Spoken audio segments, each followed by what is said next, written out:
യേശു യാഹന്റെ ഇടയനാകുന്നു, യേശു യാഹന്റെ ഇടയനാകുന്നു.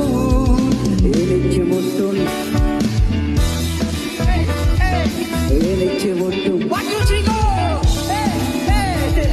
എനിക്ക് മുട്ടുണ്ടാ എനിക്ക് മുട്ടുണ്ടാ എന്ന് പാടിക്ക്. പച്ചയായ പുൽപ്പുറങ്ങളിൽ മെച്ചമാം മെച്ചിലും സ്വച്ഛമാം വെള്ളവും നിത്യമായ കിടും. പച്ചയായ പുൽപ്പുറങ്ങളും മെച്ചമാം മെച്ചിലും സ്വച്ഛമാം വെള്ളവും നിത്യമായ കിടും. പഠിക്കേ എനിക്ക് മുട്ടുണ്ടാ